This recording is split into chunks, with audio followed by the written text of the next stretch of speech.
Hi friends, ഇന്ന് ഞാൻ വന്നിട്ടുള്ളത് നമ്മുടെ ശർക്കര ജിലേബിൻ്റെ റെസിപ്പിയും കൊണ്ടാണ്. ഇതിനെ നമ്മൾ ചക്കര മിഠായി, അതുപോലെ മിഠായി ഒപ്പം എന്നൊക്കെ പറയുന്ന ഒരു ഇതാണ് കേട്ടോ. ഇത് നമ്മൾ അങ്ങാടിയിലൊക്കെ എന്തെങ്കിലും പരിപാടി ഉണ്ടാകുന്ന സമയത്തൊക്കെ ഉണ്ടാക്കി കണ്ടിട്ടുള്ള ഒരു സ്വീറ്റാണ്. ഇത് നമ്മൾ പുറത്തുനിന്ന് വാങ്ങിയിട്ടാണ് കൂടുതൽ കഴിച്ചിട്ടുള്ളത്.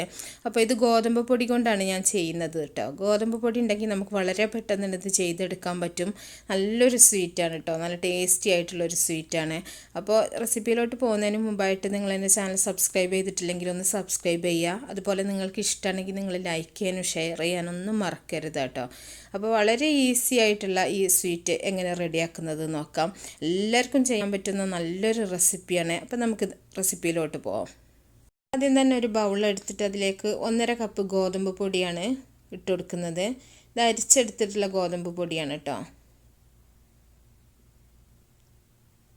അരിച്ചെടുക്കുമ്പോൾ നമുക്ക് തവിടൊക്കെ ഉണ്ടെങ്കിൽ മാറ്റാൻ പറ്റും. ഇതിലേക്ക് 3/4 കപ്പ് തൈരാണ് ചേർത്ത് കൊടുക്കുന്നത്.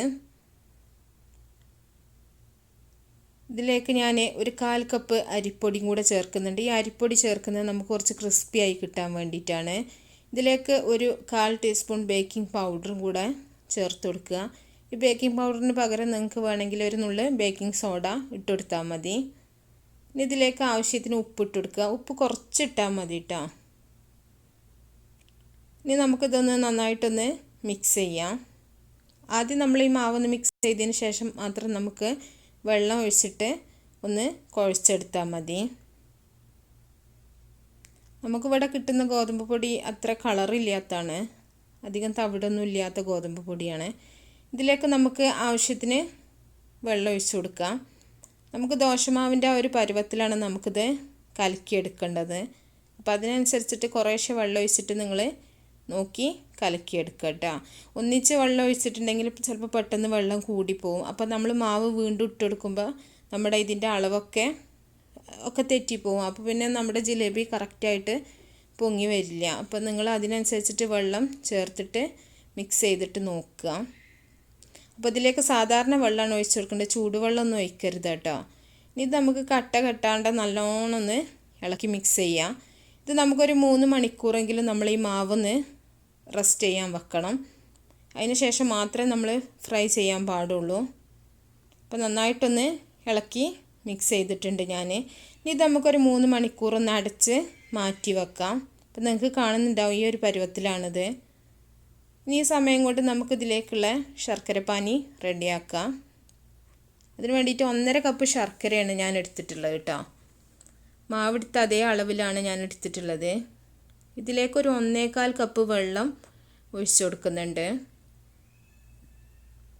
ഇത് നമുക്ക് ശർക്കരപ്പാനി ഒരുപാട് കട്ടിയിലല്ല നമ്മൾ ഉരുക്കിയെടുക്കേണ്ടത്, ഒരു കുറച്ച് ലൂസായിട്ട് തന്നെയാണ് നമുക്കിത് വേണ്ടത്. അപ്പോൾ നമുക്കിത് നന്നായിട്ടൊന്ന് ഉരുക്കിയെടുക്കാം. അപ്പോൾ നന്നായിട്ട് തിളക്കുന്നുണ്ട്. ഇനി നമുക്ക് തീ ഓഫ് ചെയ്യാം. അപ്പോൾ ഈ ഒരു പരുവത്തിലാണ് ഞാൻ എടുത്തിട്ടുള്ളത്. അപ്പം നിങ്ങൾക്ക് കാണുന്നുണ്ടാവും കുറച്ച് ലൂസായിട്ട് തന്നെയാണ് ഈ ശർക്കരപ്പാവ് ഇരിക്കുന്നത്. നല്ല നമ്മുടെ ജിലേബി പെട്ടെന്ന് അബ്സോർബായി കിട്ടുള്ളൂ. അപ്പോൾ ഒരു 3 മണിക്കൂറിന് ശേഷം നമ്മൾ ഇത് അടപ്പ് തുറന്നിട്ടുണ്ട്. ഇനി ഇത് നമുക്ക് ഒരു സോസ് ബോട്ടിലേക്ക്, അല്ലെങ്കിൽ നിങ്ങൾ തുണി വെച്ചിട്ടാണ് ചെയ്യുന്നുണ്ടെങ്കിൽ അതുപോലെ ചെയ്യുക. ഞാനിപ്പോൾ ഇതുപോലെ ഒരു സോസ് ബോട്ടിൽ എടുത്തിട്ടുണ്ട്. ഇതിൽ നിറച്ചിട്ടാണ് ഞാനിത് ജിലേബി ഫ്രൈ ചെയ്തെടുക്കുന്നത്. അപ്പോൾ ഇങ്ങനെ ആകുമ്പോൾ നമുക്ക് കുറച്ചുകൂടി ഈസിയാണ്. അപ്പോൾ ഒരു പാൻ അടുപ്പത്ത് വെച്ചിട്ടുണ്ട് ഞാൻ. ഇതിലേക്ക് ഞാൻ കുറച്ച് ഓയിൽ ഒഴിക്കുന്നുണ്ട്. നമുക്ക് ജിലേബി ഫ്രൈ ചെയ്യാനുള്ള ആവശ്യത്തിനുള്ള ഓയിൽ ഒഴിച്ച് കൊടുക്കുക. എന്നിട്ട് നമുക്കിത് ഓരോന്നായിട്ടൊന്ന് ഫ്രൈ ചെയ്തെടുക്കാം. ഇതുപോലെ ചുറ്റിച്ചെടുക്കുക. അത് നിങ്ങൾക്ക് നിങ്ങളുടെ ഇഷ്ടത്തിനനുസരിച്ചുള്ള ഷേപ്പിൽ നിങ്ങൾക്ക് ചെയ്യാം കേട്ടോ. എത്ര വലിപ്പം വേണം, അല്ലെങ്കിൽ ചെറിയ കുഞ്ഞു കുഞ്ഞു ജിലേബി വേണമെങ്കിൽ അതുപോലെ ചെയ്തെടുക്കുക. അതൊക്കെ ഓരോരുത്തരുടെ ഇഷ്ടം പോലെ ചെയ്യാം. അങ്ങനെ ഞാൻ ഇത് ഒഴിച്ചിട്ടുണ്ട്. ഇനി ഇത് നമുക്കൊരു വശം റെഡി ആകുമ്പോൾ മറ്റേ ഭാഗം കൂടെ തിരിച്ചിട്ടിട്ട് 2 ഭാഗവും നന്നായിട്ടൊന്ന് ഫ്രൈ ആക്കിയിട്ട് കോരി മാറ്റാം.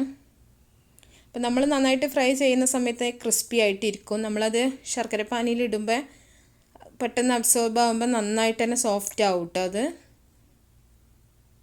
കഴിക്കാൻ നല്ല ടേസ്റ്റി ആയിട്ടുള്ള നല്ലൊരു ജിലേബിയാണ്. നമ്മൾ ഗോതമ്പ് പൊടി വെച്ച് ചെയ്യുകയായതുകൊണ്ട് നമുക്ക് മൈദൻ്റെ ആ ഒരു ഇതൊന്നും നമുക്കില്ല. മൈദ കഴിക്കാത്തവർക്കും ഇത് കഴിക്കാൻ പറ്റും. അപ്പോൾ നമ്മളെല്ലാം തിരിച്ചിട്ടിട്ടുണ്ട്. ഇത് നമുക്ക് എണ്ണയിൽ നിന്ന് കോരി മാറ്റാം കേട്ടോ. ഇനി ഈ ചൂടോട് കൂടി തന്നെ നമ്മൾ ശർക്കര പാനിയിലിട്ടിട്ട് എടുക്കണം.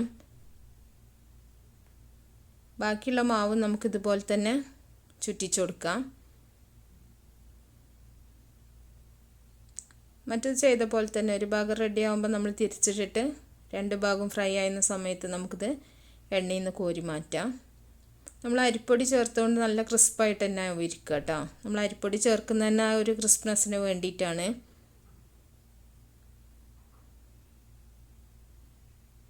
അപ്പോൾ നമ്മളിത് അധികം പുറത്തുനിന്നൊക്കെ വാങ്ങിയിട്ടാവും എല്ലാവരും കഴിച്ചിട്ടുണ്ടാവുക. അപ്പോൾ നമ്മൾ തന്നെ ഉണ്ടാക്കിയൊക്കെ കഴിക്കുമ്പോൾ നമുക്ക് ഒരുപാട് ഭയങ്കര ഒരു സന്തോഷമാണ് ഇങ്ങനെയൊക്കെ എല്ലാവരും കൂടി ഇരുന്നൊക്കെ കഴിക്കുന്ന സമയത്ത് കേട്ടോ.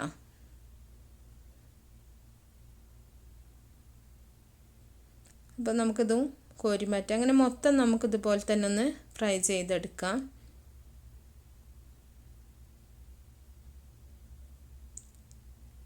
ഞാൻ മുഴുവനായിട്ടും ചെയ്യുന്നത് കാണിച്ചിട്ടുണ്ടെങ്കിൽ ഒരുപാട് ടൈം എടുക്കും. അപ്പോൾ നമ്മൾ ഫ്രൈ ചെയ്ത് മാറ്റി വെച്ചിട്ടുള്ള ജിലേബി നമുക്ക് ഈ ശർക്കര പാനിയിലേക്ക് ഇട്ട് കൊടുക്കാം.